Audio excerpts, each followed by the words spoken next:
అందరికీ నమస్కారం మిత్రులారా. నేను పెట్టిన టైటిల్ ప్రకారం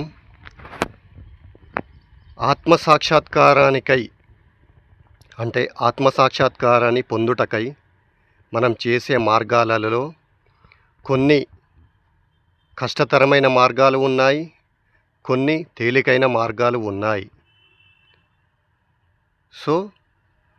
తేలికైన మార్గాలలో అత్యున్నతమైన మార్గం, ఒకానొక అత్యున్నతమైన మార్గం దైవనామ జపం. మిత్రులారా, ఈరోజు మనం దైవనామ జపం యొక్క ప్రాముఖ్యతను, ఆత్మసాక్షాత్కారాన్ని కలిగించుటలో దాని యొక్క ప్రాముఖ్యత గురించి ఈరోజు మనం చర్చించుకుందాం. మిత్రులారా, ఆత్మసాక్షాత్కారాన్ని పొందుటకై అనేక పద్ధతులు, అనేక మార్గాలు ఉన్నాయి. కానీ అందులో కొన్ని చాలా కష్టతరమైన మార్గాలు ఉన్నాయి, అలాగే కొన్ని తేలికైన మార్గాలు ఉన్నాయి. ఉదాహరణకు కష్టతరమైన మార్గాన్ని తీసుకుంటే ధ్యానం అని చెప్పవచ్చు.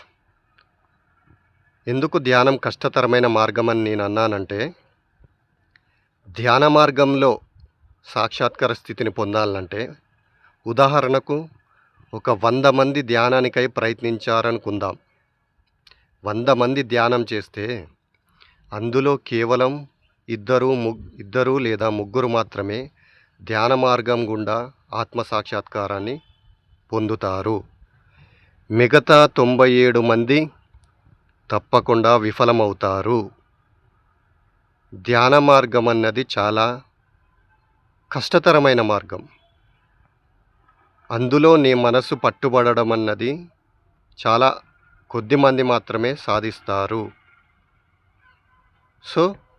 ధ్యాన మార్గంలో ప్రయాణించేవారు అందరూ సాధించలేరు, కొందరు మాత్రమే సాధిస్తారు ఆత్మసాక్షాత్కారాన్ని. మరి తేలికైన మార్గం ఏమిటి? ధ్యాన మార్గం అందరికీ సెట్ కాదు. 100 మంది ప్రయత్నిస్తే అందులో 97 విఫలమవుతారు, కేవలం ముగ్గురు మాత్రమే ముక్తిని సాధిస్తారు. మరి ఆ 97 మందికి మార్గం ఏమిటి? వారికి కూడా తేలికైన మార్గాలు ఉన్నాయి. ధ్యానం కుదరని వాళ్ళు, ధ్యాన మార్గంలో ముందుకు వెళ్ళలేని వారు, ఒకానొక తేలికైన మార్గం దైవనామ జపం. దైవనామ జపం ఎందుకు అత్యంత తేలికైనది, అత్యంత ఫలితాన్నిచ్చేది అని నేను ఎందుకు అంటున్నానంటే, ఇందాక ధ్యానంలో 100 మంది ప్రయత్నిస్తే అందులో కేవలం 97 మంది ముగ్గురు మాత్రమే విజయం సాధించి 97 మంది విఫలమవుతారని చెప్పాను కదా. ఈ జప మార్గంలో దైవనామ జపాన్ని చేయడంలో 100 మంది ప్రయత్నిస్తే 100 మంది ఆ మార్గం ద్వారా ముక్తిని, ఆత్మసాక్షాత్కారాన్ని పొందుతారు.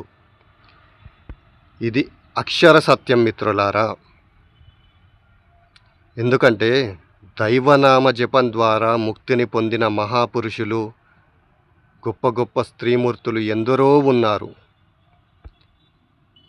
దైవనామ జపం ద్వారా తేలికగా ఆత్మసాక్షాత్కారం పొందగలం.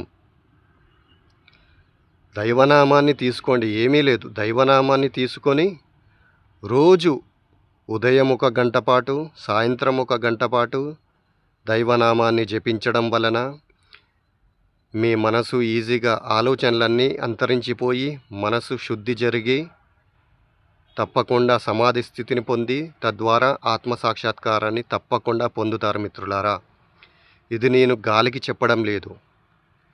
నేను అనేక పద్ధతులు ప్రయత్నించాను.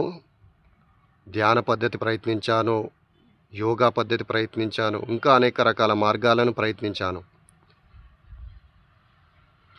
తర్వాత జప మార్గం కూడా ప్రయత్నించాను. కానీ నాకు మిగతా మార్గాల్లో కంటే జప మార్గంలో దైవనామాన్ని జపించడంలో నా మనస్సు ఈజీగా ధ్యాన స్థితిని పొందింది. ఈజీగా, అద్భుతంగా నా మనసు శుద్ధి జరిగింది. అన్ని ఆలోచనలు అంతరించిపోయి అద్భుతమైన, ప్రశాంతతమైన, పవిత్రమైన స్థితి నాకు కలిగింది. నేను నాకు కలిగిన దాని నుండే మీకు బోధించడం చెబుతున్నాను, అంటే వివరిస్తున్నాను. సో ఎక్కడో చదివి చెప్పడం లేదు, ఎవరో చెప్పింది నేను తిరిగి చెప్పడం లేదు. నేను ఆచరించి మాత్రమే చెబుతున్నాను. ఖచ్చితంగా దైవనామ జపం ద్వారా అవలీలగా మనం ముక్తిని పొందగలం, సాక్షాత్కారాన్ని పొందగలం. మనసును ఈజీగా ఆలోచనలన్నిటినీ అంతం చేసి శూన్యస్థితిని చేరుకోగలం. శూన్యస్థితి అన్నా ఆత్మస్థితి అన్నా ఒకటే. సో మిత్రులారా, ధ్యానం కుదరనప్పుడు జపం చేయండి. జపం ద్వారా ఎందరో మహాపురుషులు ముక్తిని సాధించారు, ఆత్మసాక్షాత్కారాన్ని పొందారు. అందులో కొందరి పేరు నేను చెబుతాను. జపం ద్వారా ముక్తిని పొందిన మహాపురుషులు శారదామాత, రామకృష్ణ పరమహంస, ఆనందమయీ మాత, నీమ్ కరోలి బాబా, రామదాసు, ఇలా చాలామంది ఉన్నారు. ఎందరో దైవనామ జపం ద్వారా ముక్తిని పొందినవారు ఉన్నారు మిత్రులారా. సో మీకు ధ్యానం కుదరనప్పుడు ఇంకా అనేక కష్టతరమైన మార్గాలు మీరు ప్రయత్నించినా అందులో మీ మనసు చిక్కదు. ఖచ్చితంగా నా అనుభవంతో చెబుతున్నాను. మిగతా మార్గాల ద్వారా కేవలం కొందరు మాత్రమే ఆ మార్గంలో ముందుకు వెళ్ళగలుగుతారు. చాలామంది విఫలమవుతారు. సో ఆ ప్రయత్నంలోనే మీ సమయం అంతా గడిచిపోతుంది. ఒక్కొక్కసారి నెలలు, సంవత్సరాలే పట్టవచ్చు ఆ సాధన, అయినా కానీ మీరు అందులో విజయం సాధించలేకపోవచ్చు. సో ఈజీ, తేలికైన మార్గం, అత్యంత సులువైన మార్గం దైవనామ జపాన్ని చేయండి. రోజు ఒక గంట పాటు ఉచ్చరించడం వలన తప్పకుండా మీరు ముక్తిని సాధిస్తారు, విజయాన్ని పొందుతారు. అందులో ఒక రామకృష్ణ పరమహంసను చూడండి. ఆయన ఎప్పుడు తన దగ్గరకు వచ్చిన భక్తులకు కానీ, ఈవెన్ వారి సతీమణి అయినటువంటి శారదామాతకు కూడా ఆయన చెప్పింది ఏమిటంటే, కేవలం ఒక దైవనామాన్ని తీసుకొని నిరంతరం ఆ జపంలో గడుపు అని శారదామాతకు బోధించాడు. తను కూడా నిరంతరం కాళీమాత నామాన్ని ఉచ్చరించి ఆత్మస్థితిని చేరుకున్నాడు. సో ఇంతమంది ఎందరో దైవనామ జపంలో ముందుకు వెళ్ళారు, ఆత్మసాక్షాత్కారాన్ని పొందారు. సో మీరు ధ్యానానికై పెట్టే ప్రయత్నాన్ని దానిలో పెట్టే బదులు దైవనామ జపంలో పెట్టడం వలన మీ సమయం వృధా కాదు, త్వరగా మీరు ముక్తి స్థితిని చేరుకునే అవకాశం ఉంది. 100కు 100% చెప్పగలను. దైవనామాన్ని జపించేవాడు తప్పకుండా ఆత్మసాక్షాత్కారం పొందుతాడు.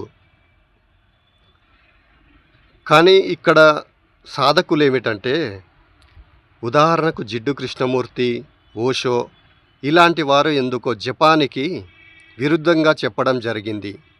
వారు ఎందుకు విరుద్ధంగా చెప్పారన్నది నేను మిగతా వీడియోలలో చెబుతాను. కానీ దైవనామ జపం ద్వారా ముక్తి కలుగుతుంది. సో మీరు జిడ్డు కృష్ణమూర్తి, ఓషో లాంటి వారి మాటలు పట్టుకోవాల్సిన పని లేదు. వారు జపానికి, అంటే జపం ద్వారా ఆత్మస్థితిని చేరుకోలేమని వారు చెబుతారు. వారి మాటలు మనం నమ్మాల్సిన పని లేదు. మీరు సాధన చేసి మీ యొక్క దాని ద్వారా పొందుతున్న ఫలితాలను విశ్వసించండి. ఎంత గొప్ప గురువైనా అతడు చెప్పిన ఎవ్వరు చెప్పినా దాన్ని మీరు గుడ్డిగా విశ్వసించవద్దు. కేవలం అందులో వాస్తవం ఉందా, అవాస్తవం ఉందా, దైవనామ జపం ద్వారా ముక్తిని చేరుకోగలమా అన్నది నీ సొంతంగా నువ్వు ప్రయత్నించి ఆ మార్గాన్ని నువ్వు ఆచరించి అప్పుడు మీకు ఫలితం ఏ విధంగా కలుగుతుంది అన్న దాన్ని బట్టి మీరు ముందుకు వెళ్ళాలి. అంటే మీ సొంత ఫలితాల ద్వారా ముందుకు వెళ్ళాలి తప్పించి మిగతా వారు ఎవ్వరేం చెప్పినా దాన్ని, ఆ మాటలను పట్టుకొని అంగీకరించకండి. మీ సొంత అనుభవాన్ని, మీ సొంత సత్యాన్ని విశ్వసించండి. ఉదాహరణకు చాలామంది ఉన్నారు. రామకృష్ణ పరమహంస అబద్ధం చెప్పాడు కదా. దైవనామ జపం ద్వారా ముక్తిని సాధించలేమని జిడ్డు కృష్ణమూర్తి లాంటి వారు వీళ్ళు చెబితే, ఎవరు చెప్పినా మనం ఆచరించి దాని ఫలితాలను ద్వారా మనం నిర్ధారణకు రావాలి. కానీ ఎవరో చెప్పారని కాదు. అఫ్కోర్స్ జే కృష్ణమూర్తి సాక్షాత్కారం పొందిన మహానుభావుడే, ఓషో సాక్షాత్కారం పొందిన మహానుభావుడే. కానీ వారు దానికి జపానికి విరుద్ధంగా చెప్పడానికి కారణం నేను మిగతా వీడియోలలో చెప్తాను. కానీ వారు చెప్పింది అది అబద్ధం. దైవనామ జపం ద్వారా సాక్షాత్కారం కలుగుతుంది మిత్రులారా. ఈజీ, తేలికైన మార్గం, చాలా సులువైన మార్గం ఇది. చాలామంది ముక్తిని పొందారు. దైవనామ జపం అంటే, జపమన్నది ఒక విత్తనం వంటిది. మీరు మొదలు పెట్టగానే అది విత్తన స్థాయిలో ఉంటుంది. అది పెరిగి పెరిగి మీరు రోజు జపించే కొద్దీ, దైవనామాన్ని ఉచ్చరించే కొద్దీ అది విత్తన స్థాయి నుండి మహావృక్ష స్థాయికి చేరుకున్న తర్వాత దాని ఆధ్యాత్మిక ఫలితాలను మీకు అందిస్తుంది.